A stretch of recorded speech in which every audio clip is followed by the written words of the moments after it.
dirahmati Allah Subhanahu wa taala. Syukur alhamdulillah kita panjatkan kehadirat Allah Subhanahu wa taala atas limpahan nikmat dan karunia-Nya. Salawat dan salam semoga tercurahkan kepada Nabi kita Muhammad sallallahu alaihi wa ala alihi wa sahbihi wasallam. Para jamaah sekalian yang dirahmati Allah Subhanahu wa ta'ala, malam ini kita kembali akan melanjutkan pembahasan hadis-hadis Nabi sallallahu alaihi wasallam dari kitab Al-Adabul Mufrad karya Al-Imam Al-Bukhari rahimahullahu ta'ala,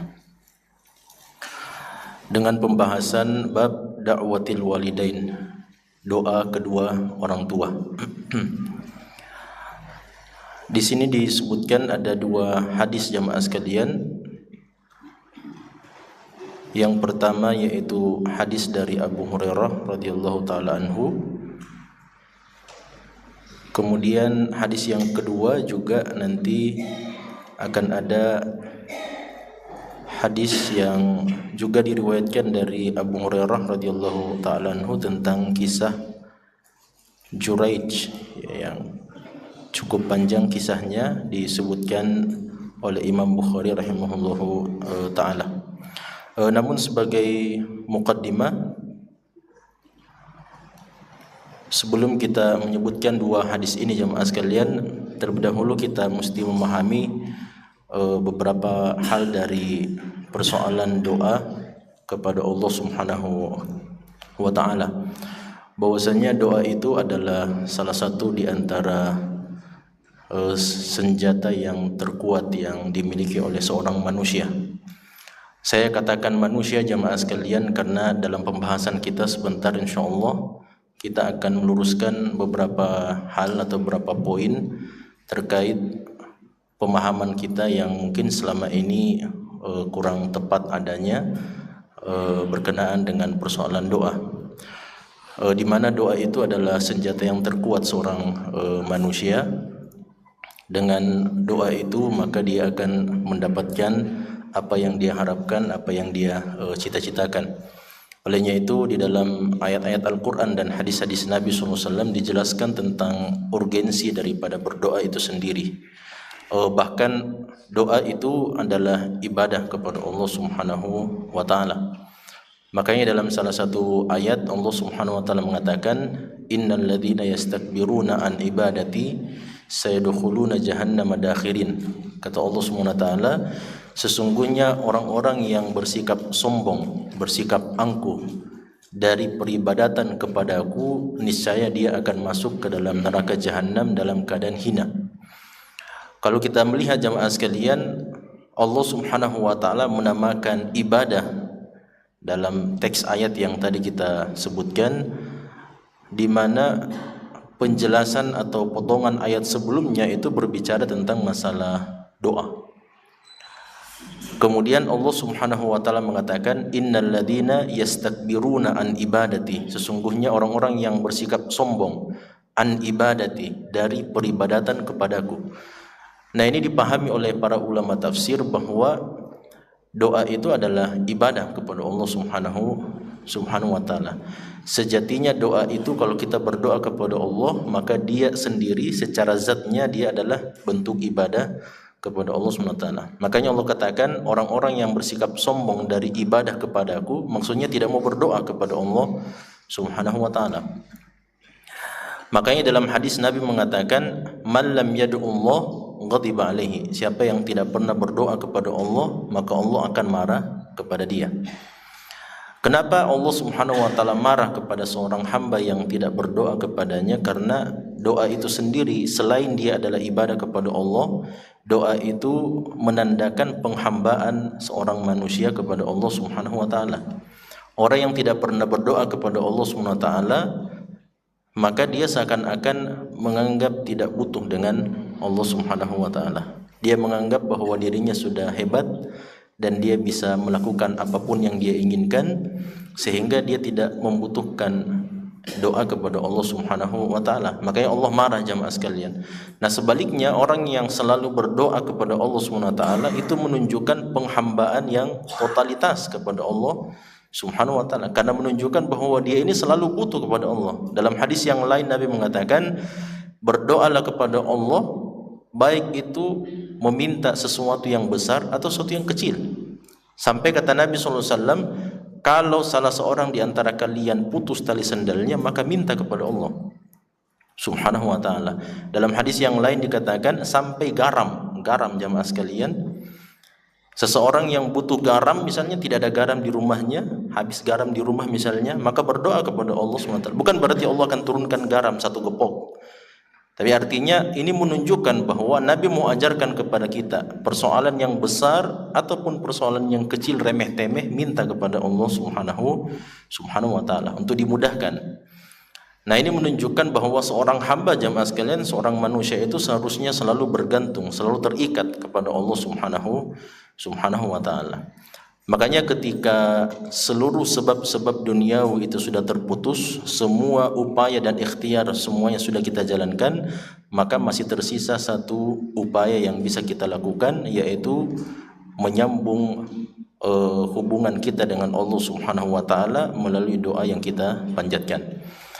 Nah, ini poin yang pertama, bahwasanya doa itu adalah ibadah kepada Allah Subhanahu wa taala. Olehnya itu ulama kita membagi doa itu menjadi dua. Ada namanya doaul mas'alah dan yang kedua doaul ibadah. Doaul mas'alah itu jamaah sekalian artinya kita minta, kita berdoa kepada Allah menginginkan sesuatu. Ya Allah, kabulkanlah doa ini, panjangkan usia saya, kemudian berikan rezeki yang melimpah, berikan keberkahan dan seterusnya. Itu namanya doaul mas'alah. Artinya kita minta sesuatu dalam doa kita kepada Allah. Kemudian ada namanya doaul ibadah. Doaul ibadah itu jamaah sekalian, hakikatnya doa yang kita minta kepada Allah itu sendiri adalah ibadah. Ketika kita mengucapkan zikir kepada Allah Subhanahu wa taala atau memperbanyak tasbih, tahlil, takbir dan tahmid dan seterusnya, zikir-zikir yang lain, itu adalah bagian daripada doa kita kepada Allah Subhanahu wa taala. Makanya dalam hadis yang sahih jamaah sekalian, Nabi SAW ini berkenaan dengan doa yang paling afdal yang dibaca oleh seseorang di padang Arafah. Kata Nabi SAW dalam hadis yang sahih, wa afdalu du'a alladhi qultuhu ana wan nabiyyuna min qabli la ilaha illallah wahdahu la syarikalah lahul mulku wa lahul hamdu wa huwa ala kulli syai'in qadir. Kata Nabi SAW, sebaik-baik doa yang saya baca di padang Arafah, ini bagi jamaah haji tentu saja, sebaik-baik doa yang saya baca, kata Nabi, dan yang dibaca oleh semua nabi-nabi sebelum saya, maksudnya semua nabi yang mendapatkan syariat ibadah haji ini, termasuk doa secara umum jamaah sekalian, permintaan secara umum kepada Allah Subhanahu wa taala, itulah dia, la ilaha illallah wahdahu la syarikalah lahul mulku wa lahul hamdu wa huwa ala kulli syai'in qadir. Padahal kalau kita lihat tidak ada doanya sebenarnya dalam situ, tidak ada permintaan kepada Allah Subhanahu wa taala. Isinya adalah puji-pujian jamaah sekalian kepada Allah Subhanahu wa taala. Akan tetapi karena seseorang itu beribadah dengan pujian-pujian tersebut kepada Allah, maka itulah yang menjadi titik nilai terbesarnya ketika seseorang itu menganggap bahwa segala sesuatu dari semua urusannya ini terlihat kecil di hadapan Allah Subhanahu wa taala, sehingga dia membesarkan Allah Subhanahu wa taala. Makanya para ulama kita mengatakan, kenapa Nabi SAW mengatakan ini adalah sebaik-baik doa, la ilaha illallah wahdahu la syarikalah dan seterusnya. Kenapa ini dikatakan oleh Nabi sebaik-baik doa? Karena dia memandang bahwa semua kebutuhan saya jamaah sekalian itu tidak ada apa-apanya dibandingkan dengan kemuliaan Allah Subhanahu wa taala. Tidak ada apa-apanya dengan keagungan Allah Subhanahu wa taala. Makanya semuanya terlihat kecil di hadapan Allah Subhanahu wa taala, sehingga ketika seorang hamba itu fokus mensucikan, membesarkan dan memuliakan Allah Subhanahu wa taala, Allah ridho kepada hamba tersebut, Allah akan mudahkan urusannya. Nah, makanya jemaah sekalian, doa itu terbagi dua. Doaul mas'alah, ada permintaan di dalam, dan dia juga adalah doaul ibadah. Makanya pernah Umar bin Khattab mengatakan, seandainya saya tahu bahwa semua doa saya tidak ada yang dikabulkan oleh Allah Subhanahu wa taala, maka cukuplah doa itu adalah ibadah kepada Allah yang menjadikan saya tidak akan berhenti berdoa kepada Allah. Seandainya tidak ada doa kita yang dikabulkan oleh Allah Subhanahu wa taala, kita setiap hari berdoa jamaah sekalian di waktu-waktu yang diistijabah oleh Allah Subhanahu wa taala, di tempat-tempat yang diijabah oleh Allah Subhanahu wa taala, momen-momen yang diijabah oleh Allah Subhanahu wa taala, seandainya tidak ada doa yang dikabulkan oleh Allah Subhanahu wa taala kecuali doa itu adalah ibadah kepada Allah Subhanahu wa taala, maka itulah sebenarnya kata Umar bin Khattab yang menjadikan saya tidak akan pernah berhenti berdoa kepada Allah. Bahkan dalam sebuah riwayat jamaah sekalian, kelak nanti ada di antara hamba-hamba Allah Subhanahu wa taala yang selalu berdoa kepada Allah Subhanahu wa taala tapi tidak pernah ada di antara doanya yang dikabulkan oleh Allah Subhanahu wa taala. Kelak pada hari kiamat Allah datangkan kepada hamba ini dengan ganjaran pahala yang sangat banyak sekali, sampai dia heran juga, dari mana pahala ini, kenapa bisa? Seakan-akan saya tidak pernah menjalankan ibadah yang seperti ini.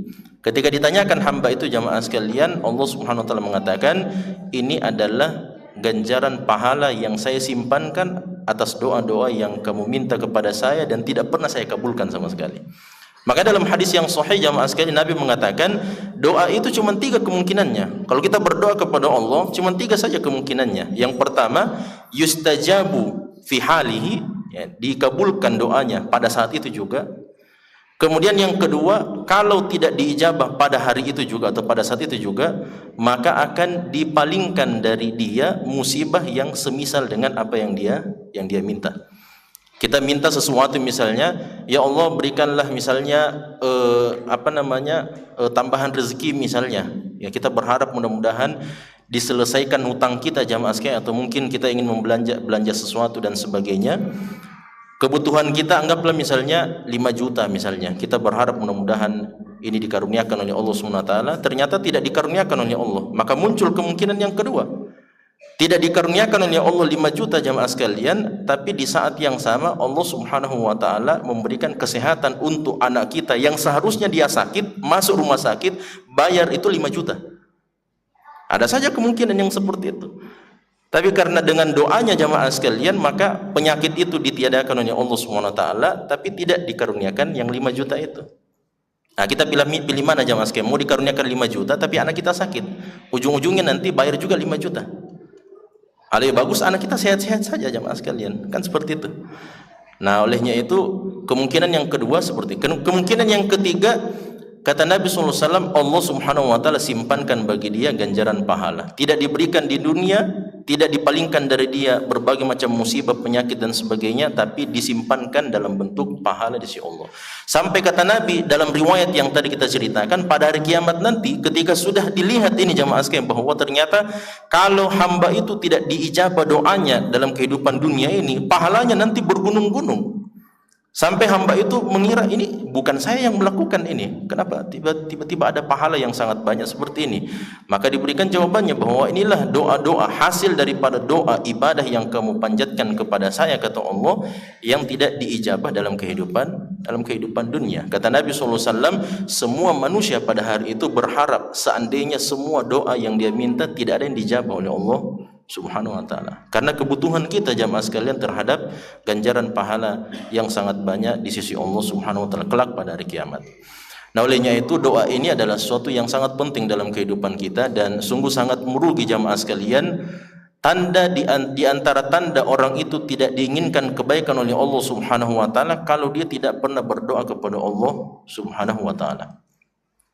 Dia beribadah kepada Allah Subhanahu wa taala tapi tidak pernah mengangkat kedua tangannya meminta kepada Allah Subhanahu wa taala. Itu tanda bahwa dia dijauhkan dari rahmat Allah Subhanahu wa taala.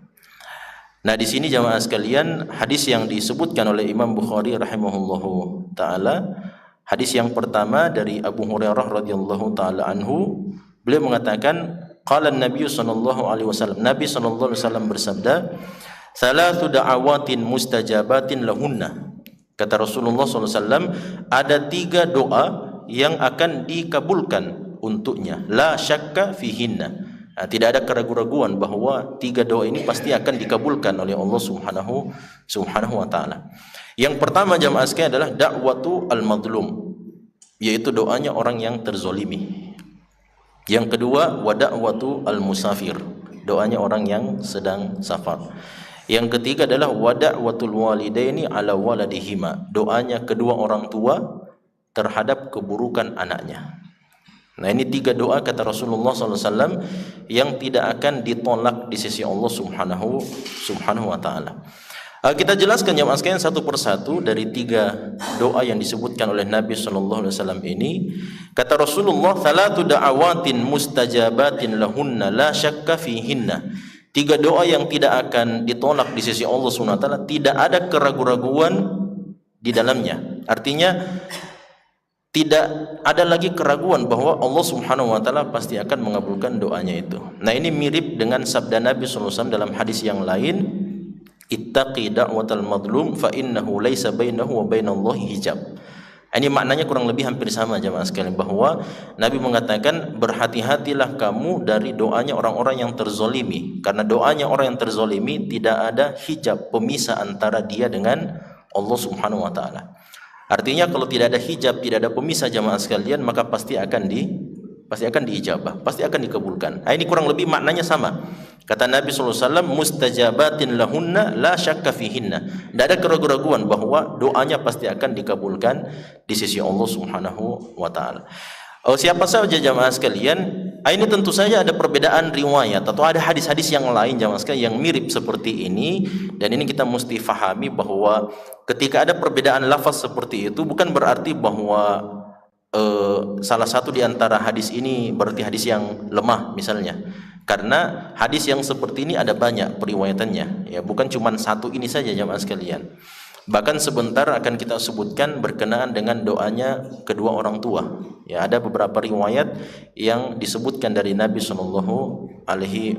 Seperti misalnya ada 3 doa yang diijabah oleh Allah Subhanahu wa taala. Ini hadis yang lain. Yang pertama adalah da'watu al-madlum, doanya orang yang terzolimi. Kemudian yang kedua adalah da'watul walidain, doanya kedua orang tua. Dan yang ketiga adalah da'watu as-saim, doanya orang yang berpuasa. Ini ada hadis yang lain jamaah sekalian.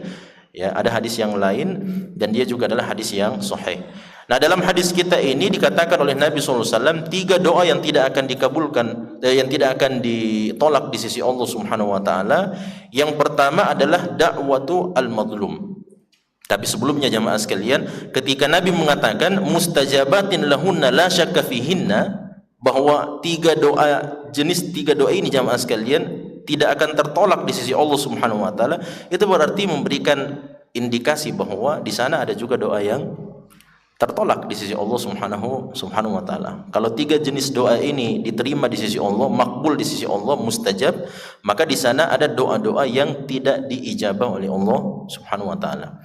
Sebagai contoh misalnya jamaah sekalian, doa orang yang tertolak di sisi Allah Subhanahu wa taala adalah hadis yang panjang. Nabi SAW mengatakan, kemudian Ibnu Mas'ud mengatakan, kemudian Nabi SAW menyebutkan tentang seseorang yang melakukan perjalanan yang panjang, asy'atha akbar, dia sudah rambutnya sudah aut-autan, sudah tidak karu-karuan, kemudian akbar, pakaiannya semuanya penuh debu, kemudian dia mengangkat kedua tangannya setinggi-tingginya dan mengatakan ya Rabb ya Rabb, tapi makanannya itu dari sesuatu yang haram, minumannya dari sesuatu yang haram, pakaiannya juga dari sesuatu yang haram, dan dia tumbuh besar dari sesuatu yang haram. Fa anna yustajabu lidzalik, bagaimana mungkin doanya bisa diterima di sisi Allah.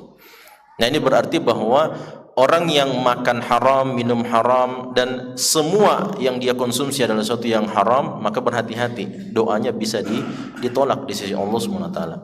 Termasuk doa orang yang tertolak itu jamaah sekalian adalah orang yang berdoa tapi dia tidak yakin dengan doanya. Kata Nabi dalam sebuah hadis, yustajabu li ahadikum, seseorang itu akan diterima doanya, akan diijabah doanya jamaah sekalian kalau dia yakin dengan doa tersebut. Kalau dia yakin kepada Allah Subhanahu wa taala. Artinya kalau dia tidak yakin dengan doanya sendiri, itu ya bagaimana caranya mau dikabulkan jemaah sekalian? Padahal dalam hadis riwayat Ahmad, Nabi mengatakan, ana inda dhanni abdi bi falyadhun nabi masya'a. Jadi kata Allah SWT, saya itu sesuai dengan persangkaan hamba saya. Kalau hamba saya berprasangka baik, doanya akan diijabah, maka akan diijabah. Tapi kalau dia tidak yakin juga jemaah sekalian, kayaknya tidak diijabah ini doa saya, ini betul tidak akan diijabah oleh Allah Subhanahu wa taala. Di antara tanda juga bahwa doanya tidak akan diijabah oleh Allah Subhanahu wa taala adalah kalau dia berdoa untuk bermaksiat kepada Allah. Ya Allah, mudahkan saya untuk bermaksiat. Itu pasti tidak akan diijabah oleh Allah Subhanahu wa taala, kecuali dalam satu kondisi. Dalam kondisi kalau dia berdoa kepada Allah untuk bermaksiat dan bertepatan dengan hikmah dari Allah atau takdir dari Allah, dia bermaksiat. Itu jamaah sekalian akan terjadi. Bukan karena doanya dikabulkan oleh Allah Subhanahu wa taala. Sebentar ada pembahasan untuk masalah itu. Jadi yang pertama jamaah sekalian, doa yang tidak ditolak di sisi Allah Subhanahu wa taala dalam hadis ini adalah da'watu al-mazlum, doanya orang yang terzalimi. Kata Nabi SAW dalam hadis yang lain, ittaqi da'watal mazlum fa innahu laisa bainahu wa bainallahi hijab. Ini hadis wasiat jamaah sekalian kepada Mu'adz bin Jabal. Ketika Nabi memerintahkan kepada Mu'adz bin Jabal untuk melakukan perjalanan dakwah menjadi dai kepada orang-orang negeri Yaman, Nabi SAW sampaikan, wahai Mu'adz, sesungguhnya innaka takhdumu ala qaumin ahli kitab, kamu akan datang bertemu dengan ahli kitab, orang-orang Nasrani.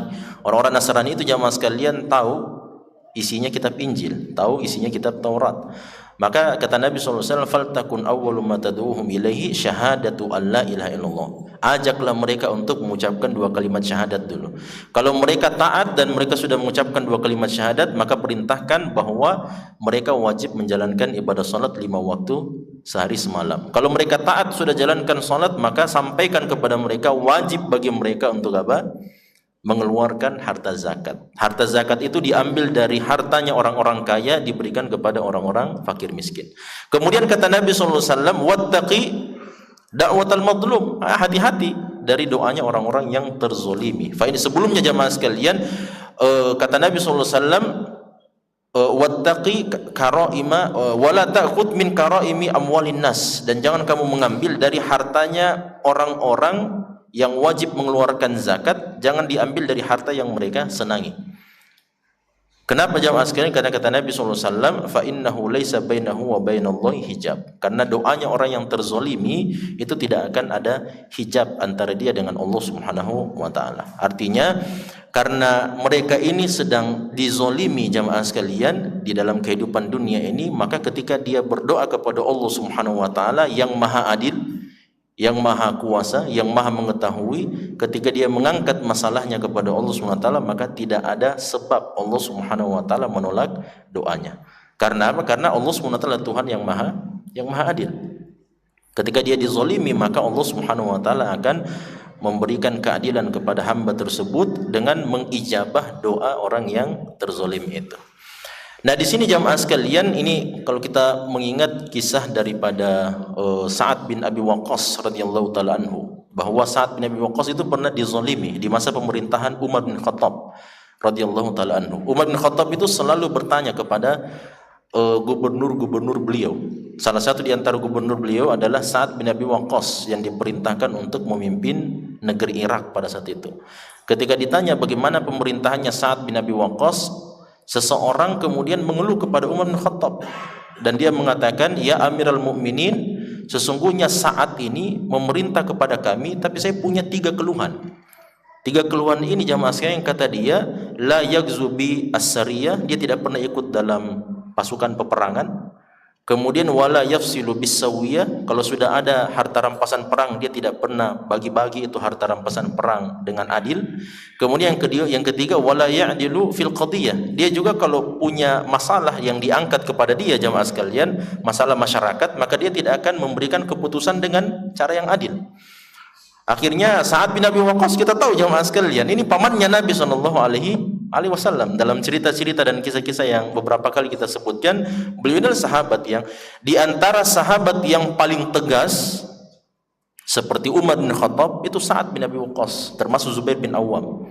Jadi di antara sahabat, kalau kita tahu ceritanya siapa Umar bin Khattab, kalau ada orang munafik datang atau ada orang mau buat yang aneh-aneh di depannya Nabi SAW, Umar bin Khattab itu sudah siap itu jamaah sekalian, sudah siap tarik pedangnya itu, dan beliau pasti akan mengatakan, ya Rasulullah, i'dzan li adribu unuqa hadzal munafiq, izinkan saya untuk memukul ini lehernya orang munafik. Memukul itu bukan pukul pakai tangan, dipukul pakai pedang.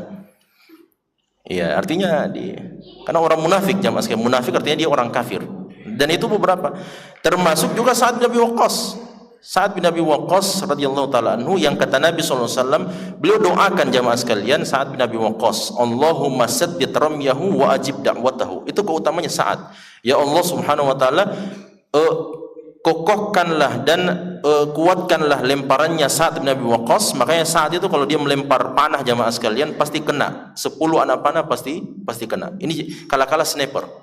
Ya, kala-kala sniper. Kalau sniper barangkali masih ini dah. Kalau Sa'ad bin Abi Waqqas kalau beliau melempar anak panah, tombak dan sebagainya 10 anak panah maka 10-nya pasti kena. Kemudian kata Nabi SAW, wa ajib da'watahu, dan ijabahkanlah doanya Sa'ad bin Abi Waqqas. Makanya Sa'ad bin Abi Waqqas itu, sahabat itu takut sekali jamaahnya kalau melihat Sa'ad bin Abi Waqqas sudah angkat kedua tangannya. Karena kalau sudah angkat kedua tangannya itu sudah selesai masalah itu.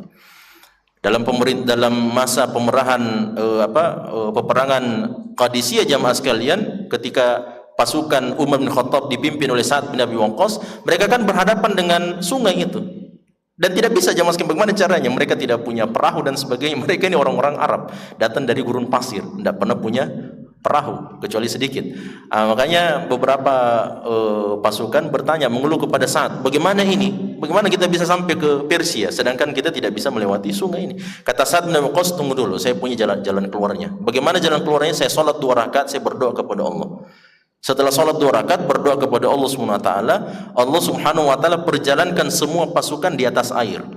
Dan itu disebutkan oleh Syekhul Islam Ibnu Taimiyah di dalam kitab beliau tentang masalah waliur rahman wa walius syaitan. Di antara manusia yang Allah perjalankan di atas air, yang pertama adalah Nabi Isa alaihissalam, yang kedua adalah Sa'ad bin Abi Waqqas, dan beberapa ulama yang lain. Ini bentuk karamah jamaah sekalian. Sa'ad bin Waqqas dituduh jamaah sekalian melakukan 3 perbuatan itu dan tidak pernah dilakukan oleh Sa'ad bin Abi Waqqas. Akhirnya beliau berdoa kepada Allah. Beliau mengatakan, ya Allah, kalau apa yang disampaikan oleh orang ini adalah kedustaan, fa'atil umrahu, maka panjangkan umurnya, wa'atil faqrahu, dan buat dia semakin miskin. Dan yang ketiga adalah pertemukan dia dengan orang-orang yang orang-orang yang membawa fitnah. Dan ternyata jamaah sekalian, setelah Sa'ad bin Abi Waqqas berdoa seperti itu, ini karena Sa'ad dizolimi oleh orang tersebut, ternyata semua orang yang mendengarkan doanya Sa'ad bin Abi Waqqas itu melihat kondisi orang tersebut di akhir hidupnya, dia sudah berusia 100 tahun dan kondisinya sama seperti doanya Sa'ad bin Abi Waqqas. Ketika ditanya oleh anak-anak kecil, dalam riwayat itu jamaah sekalian, ketika ditanya anak-anak kecil, orang itu apa yang dilakukan? Dia hanya bisa mengemis-ngemis di pinggir jalan. Kemudian usianya sudah 100 tahun, sampai ini keningnya jamaah sekalian itu sudah turun menutupi kedua matanya, saking tuanya orang itu. Dan kemudian yang dia lakukan adalah setiap kali ada perempuan-perempuan yang lewat, maka dia selalu mengganggu perempuan itu. Dan ini semuanya adalah akibat daripada doanya Sa'ad bin Abi Waqqas radhiyallahu taala anhu. Dipanjangkan usianya sampai dia tidak bisa lagi melihat dengan baik. Yang kedua, diberikan kefakiran, akhirnya dia meminta-minta di pinggir jalan. Yang ketiga, Allah SWT pertemukan dia dengan fitnah, yaitu fitnah wanita. Jadi di pinggir jalan jamaah sekalian dia ganggu-ganggu itu orang-orang wanita-wanita yang lewat, waliyadzubillah. Ini sebagai balasan dari apa yang telah dia tuduhkan kepada Sa'ad bin Abi Waqqas. Ini menunjukkan bahwa doanya orang terzolimi jamaah sekalian tidak ada hijabnya. Nah, cuman yang jadi pertanyaan di sini, bagaimana kalau yang dizolimi itu adalah orang kafir atau orang fasik dan sebagainya? Ini kan tadi ceritanya orang mukmin dan orang yang baik-baik, yang bagus ibadahnya. Bagaimana kalau dia orang kafir dan terzolimi? Jamaah sekalian, sebelum kita bahas itu, bagaimana dengan doanya iblis? Iblis itu kan berdoa kepada Allah Subhanahu wa taala. Qala rabbi anzirni ila yaumi yub'atsun. Ya Allah, berikanlah masa tangguh kepada saya sampai mereka dibangkitkan nanti pada hari kiamat. Dan diijabah oleh Allah Subhanahu wa taala, qala innaka minal munzarin. Makanya jamaah sekalian tadi kita bilang, kalau ada orang kafir, orang fasik, suka bermaksiat dan seterusnya, dia berdoa kepada Allah Subhanahu wa taala dan bertepatan dengan hikmahnya Allah Subhanahu wa taala atau ketetapan Allah, diijabah doanya, maka pasti akan dikabulkan. Kalau bertepatan dengan ketetapan Allah Subhanahu wa taala. Nah, ini sama seperti iblis. Iblis itu jamaah sekalian sudah dilaknat oleh Allah. Dia berdoa kepada Allah bertepatan dengan hikmahnya Allah Subhanahu wa taala, bahwa Allah Subhanahu wa taala ingin iblis ini tetap hidup sampai dengan tegaknya hari kiamat. Nah, ini menunjukkan apalagi kalau dia adalah orang kafir yang dizalimi. Meskipun ada khilaf di antara ulama kita, bagaimana dengan orang kafir ini kalau dia berdoa kepada Allah SWT dan dia terzalimi, apakah diijabah atau tidak diijabah? Sebagian melihat doanya tidak diijabah berdasarkan firman Allah di dalam dua ayat, kata Allah SWT, wa ma du'aul kafirina illa fi dhalal. Dan doanya orang-orang kafir itu, tidak ada doanya orang-orang kafir kecuali dalam kesesatan. Ditafsirkan oleh sebagian ulama kita bahwa berarti kalau orang-orang kafir itu berdoa kepada Allah maka tidak akan diijabah. Cuma jamaah sekalian, makna daripada doa atau firman Allah ini sehubungan dengan kalau orang kafir itu berdoa kepada Allah Subhanahu wa taala, maka kebanyakan mayoritas doanya orang-orang kafir itu adalah untuk kemaksiatan. Itu maknanya. Wa ma du'aul kafirina illa fi dhalal. Bahwa mayoritas doanya orang-orang kafir itu mereka minta untuk apa? Bisa menjalankan kesesatan. Kemudian yang kedua, wa ma du'aul kafirina illa fi dhalal, ini juga disebutkan dalam surah Ghafir, itu berkenaan dengan perkataan atau doanya orang kafir di dalam api neraka itu sudah. Jadi mereka sudah dimasukkan ke dalam neraka. Allah ceritakan bahwa ketika orang-orang kafir itu bertanya kepada malaikat Malik, penjaga neraka Jahannam, untuk kemudian diringankan sebagian dari siksa ini atau sekalian dimatikan saja. Jadi orang-orang kafir itu minta, ya, kalau bisa berdoalah wahai malaikat Malik supaya kami ini dimatikan saja, tidak usah karena neraka itu jamaah sekalian disiksa mati, setelah itu hidup lagi, disiksa mati lagi, setelah itu hidup lagi, dan begitu seterusnya ilal abad, sampai ya tidak ada sampainya, terus menerus seperti itu, ya. Namanya kekal selama-lamanya jamaah sekalian, dan akan terus seperti itu, akan kembali menjadi baru, daging itu kembali menjadi baru, kulit kembali menjadi baru, seperti tidak ada sama sekali sesuatu pun yang terjadi kepada dia. Olehnya itu orang-orang kafir kemudian berdoa kepada Allah, wa ma du'aul kafirina illa fi dhalal, dan doanya orang-orang kafir ketika dia sudah berada dalam neraka Jahannam tidak akan dikabulkan di sisi Allah Subhanahu wa taala.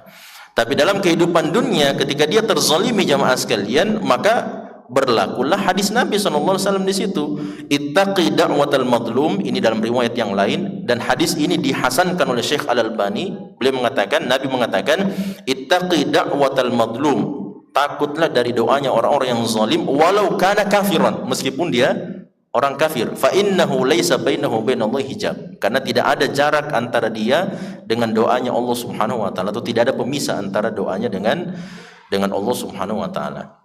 Itu berarti jamaah sekalian, ini kita harus berhati-hati, ya. Jadi Allah Subhanahu wa taala mengabulkan doanya orang kafir yang terzalimi bukan karena orangnya, bukan karena doanya, tapi karena kezaliman yang dia rasakan. Dan karena Allah adalah Tuhan yang maha adil jamaah sekalian, maka Allah akan mengembalikan keadilan dan memberikan keadilan itu kepada siapapun. Kalau dia berdoa kepada Allah, tapi kalau dia berdoa kepada Tuhan Yesus, ya jelas tidak. Kalau dia berdoa kepada Allah dengan fitrahnya, kan namanya manusia jamaah sekalian, meskipun dia dia menyembah kepada selain Allah, dia menyembah kepada batu-batu dan sebagainya, tapi kalau dia dengan fitrahnya dan dalam keadaan terzalimi, dia minta kepada Allah Subhanahu wa taala, dengan sama seperti Allah berfirman, wa idza raqibu fil fulki da'u Allah mukhlishina lahuddin falamma najahum ilal barri idza hum yusyrikun. Kata Allah, orang-orang musyrik itu kalau mereka naik di atas perahu, sudah di tengah laut jamaah sekalian, digoncang-goncang sama ombak dan seterusnya, mereka berdoa kepada Allah, ya Allah selamatkan kami, selamatkan. Dia lupa semua itu berhal-berhalnya, Lat, Manat, Uzza, Hubal dan sebagainya. Dia lupa semua itu. Mereka langsung murnikan tauhid mereka kepada Allah dan hanya meminta, seakan-akan mereka tahu, kalau kami sudah digoncang-goncang oleh ombak seperti ini, tidak ada lagi yang bisa selamatkan. Berhala-berhala yang selama ini kita doa, minta-minta kepada dia, kepada Lat, Manat, Uzza, Hubal dan sebagainya, 300 berhala yang kami doa sama mereka, tidak bisa menyelamatkan kami dari keadaan ini. Hanya Allah SWT yang bisa menyelamatkan kami. Makanya Allah mengatakan, falamma najahum ilal barri, ketika Allah sudah selamatkan dia sampai ke daratan, idahum yusyrikun, ternyata kembali lagi musyrik. Pas sudah selesai, dia berterima kasih kepada siapa? Oh, terima kasih kepada Lat, terima kasih kepada Manat, Uzza, terima kasihnya kepada berhala-berhala. Pas berdoa minta diselamatkan, minta kepada Allah SWT. Artinya, orang sekafir apapun jamaah sekalian, dalam kondisi sangat mendesak, dalam kondisi darurat, maka pasti ingat kepada Allah SWT. Fir'aun, siapa yang bisa kalahkan kekafirannya Fir'aun di antara manusia? Tidak ada. Pas dia sudah tersengal-sengal, air garam sudah masuk ke dalam tenggorokannya, jamaah sekalian, apa kata dia? Amantu bi Rabbi Musa wa Harun. Cuman dalam riwayat diceritakan Jibril alaihissalam itu ambil andil ternyata. Dalam riwayat diceritakan ketika Fir'aun sudah mau mengatakan amantu bi Rabbi Musa wa Harun, Jibril cepat-cepat dia ambil itu air baru dikasih masuk dalam mulutnya Fir'aun. Disumpal itu mulutnya Fir'aun supaya dia tidak bisa mengatakan keimanan itu. Padahal dia sudah mau beriman, jamaah sekalian, tapi ketika dia sudah sakaratul maut, makanya tidak diterima keimanannya Fir'aun laknatullah alaihi. Ini berkenaan dengan dakwatu al-madlum. Yang kedua adalah dakwatu al-musafir. Orang yang sementara safar itu tidak akan ditolak doanya di sisi Allah Subhanahu wa taala. Dan ini jamaah sekalian satu poin yang sebenarnya kita selalu lupa dalam kehidupan kita. Sering kita safar melakukan perjalanan, tapi doa itu sangat jarang sekali untuk kita panjatkan. Kata para ulama kita, yang dimaksud dengan safar di sini jamaah sekalian adalah safar yang jaiz, safar mubah.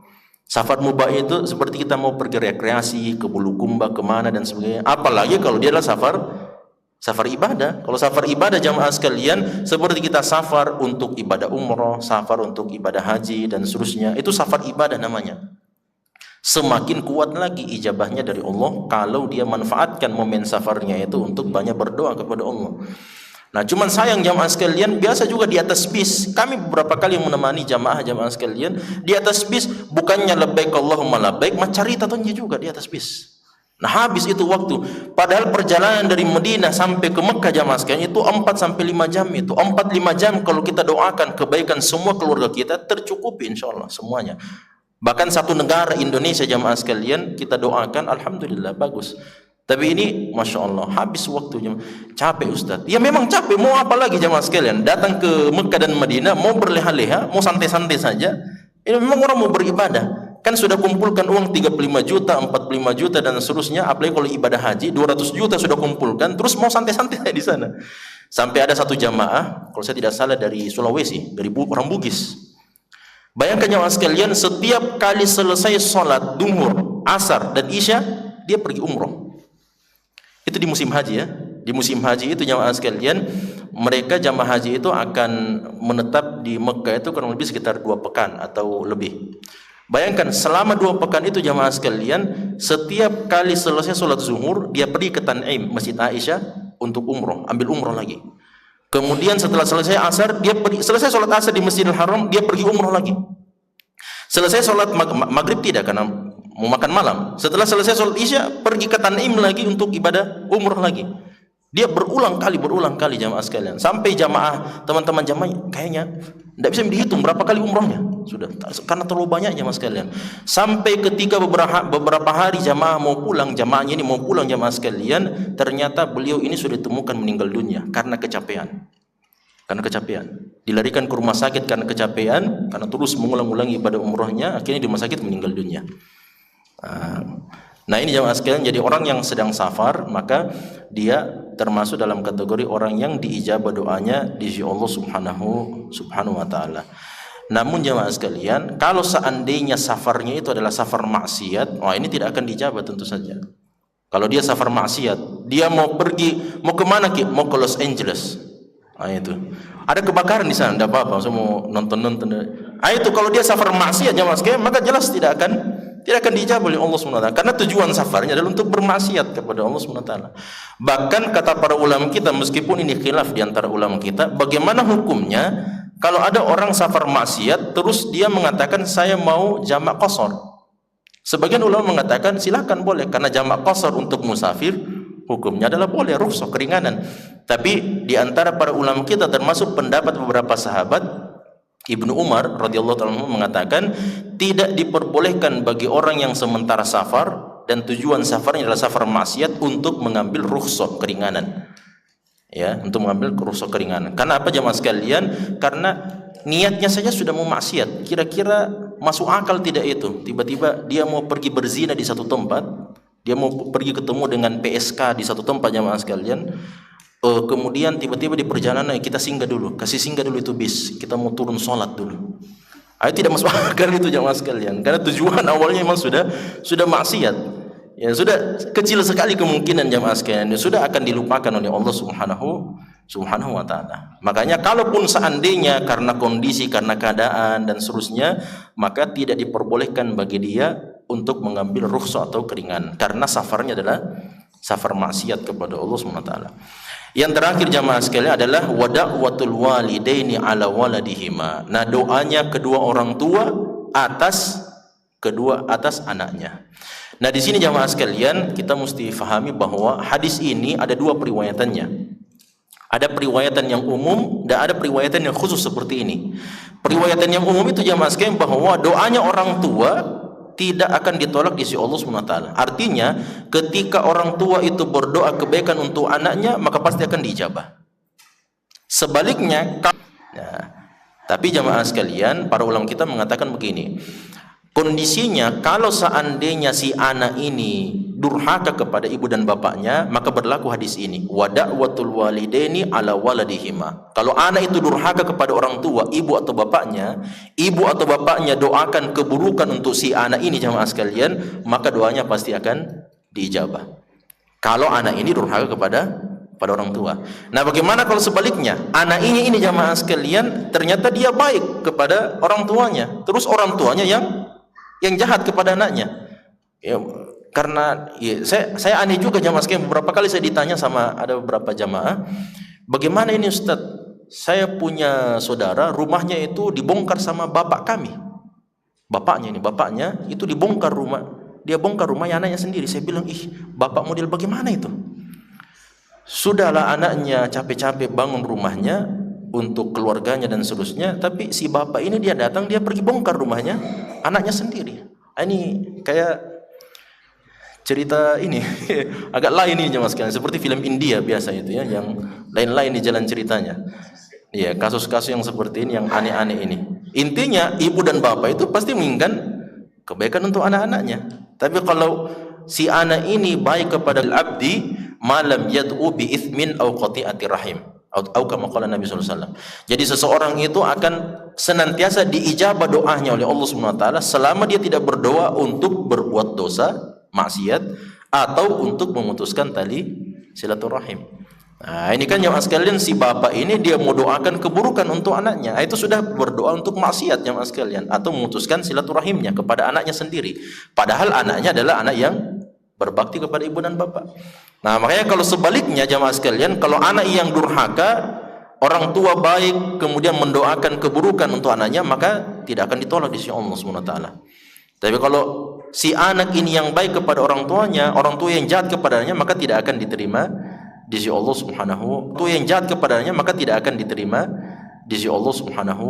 Subhanahu wa taala. Nah, sekarang jamaah sekalian, ada masalah lagi. Bagaimana kalau seandainya orang tua itu berdoa kepada anaknya? Ini kalau dia berdoa kepada anaknya untuk kebaikan anaknya, itu jelas, itu tidak ada khilaf di antara ulama kita jamaah sekalian. Kalau seorang bapak, seorang ibu dia doakan untuk anak-anaknya dan seterusnya kebaikan, kemaslahatan, makanya jangan dianggap remeh jamaah sekalian. Dalam hadis Nabi mengatakan, seorang bapak, hati-hatilah seorang bapak atau seorang anak ketika dia mengatakan sesuatu kepada anaknya, karena boleh jadi di sisinya ada malaikat atau dia berada pada fisaati istijabatin. Dua kemungkinan. Kalau kita mengatakan sesuatu kepada anak kita jamaah sekalian, maka berhati-hati. Jangan sampai kita mengatakan itu keburukan sedangkan kita berada dalam salah satu dari dua kondisi. Ada malaikat di sisi kita dan selalu ada malaikat di sisi kita. Namanya malaikat raqib dan atid. Ada juga malaikat muaqibat. Nah, atau kan kondisi yang kedua, kita mendoakan atau mengatakan perkataan yang buruk kepada anak kita dalam kondisi fi saati istijabatin. Fi saati istijabah artinya di saat-saat diijabahnya doa. Sementara turun hujan misalnya, atau sementara di sepertiga malam terakhir, atau di saat antara azan dan iqamah dan seterusnya, dan waktu-waktu ijabah atau setelah selesai sholat asar pada hari Jumat, itu kan waktu-waktu diijabah di sisi Allah Subhanahu wa taala. Nah, sekarang masalah yang paling terakhir, bagaimana kalau ibu dan bapak mendoakan keburukan untuk anaknya dalam keadaan keduanya sedang marah? Nah, ini juga jemaah sekalian dibahas oleh para ulama kita dan khilaf di antara ulama kita. Sebagian mengatakan kalau ibu dan bapak mendoakan keburukan untuk anaknya dalam keadaan dia marah, maka diijabah oleh Allah. Diijabah oleh Allah Subhanahu wa taala. Tapi pendapat yang kuat dalam masalah ini bahwa kalau ibu dan bapak mendoakan keburukan untuk anaknya dalam kondisi dia sangat marah, maka tidak diijabah. Nah, dalilnya dari mana jemaah sekalian? Dalilnya adalah firman Allah Subhanahu wa taala dalam surah Yunus ayat yang ke-11, "Walau yu'ajjilullahu an-nasa syarra istijalahum bil khairi laqudiya ilaihim ajaluhum." Kata Allah Subhanahu wa taala, seandainya Allah Subhanahu wa taala ijabah, penuhi semua permintaan keburukan manusia sebagaimana permintaan kebaikan yang diminta oleh manusia, maka pasti akan dihabiskan umurnya manusia. Artinya manusia itu pasti akan binasa jamaah sekalian. Kalau seandainya semua perkataan buruknya manusia itu langsung diijabah oleh Allah Subhanahu wa taala, pasti langsung habis itu. Habis itu manusia jamaah sekalian. Karena apa? Karena kita ini ya lebih mudah untuk bermaksiat kepada Allah Subhanahu wa taala. Maka ini berkaitan jamaah sekalian, ada seorang wanita itu mengatakan, bertanya, kenapa itu hak talak diberikan kepada suami, bukan kepada istri? Dijelaskan oleh salah seorang ulama, ya karena seperti ini, dalilnya begini, hadisnya begini, dan seterusnya. Secara teori jamaah sekalian dijelaskan. Secara singkat, ada ibu-ibu di belakang dia mengatakan, ya memang sudah harus seperti itu memang.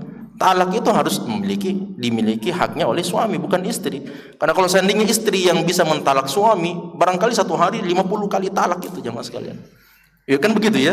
Iya, akan terjadi proses talak itu berkali-kali jemaah sekalian kalau seandainya istri yang mentalak suami.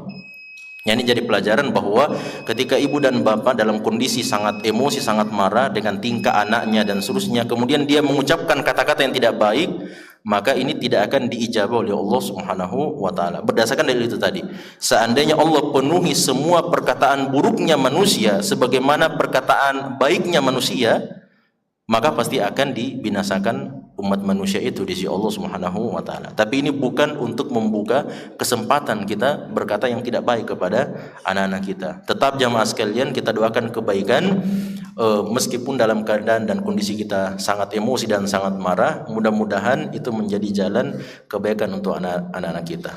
Ini jamaah sekalian pelajaran yang kita bisa sampaikan, mudah-mudahan ada manfaat. Subhanakallahumma wa bihamdika asyhadu an la ilaha illa anta astaghfiruka wa atubu ilaik. Wassalamualaikum warahmatullahi wabarakatuh.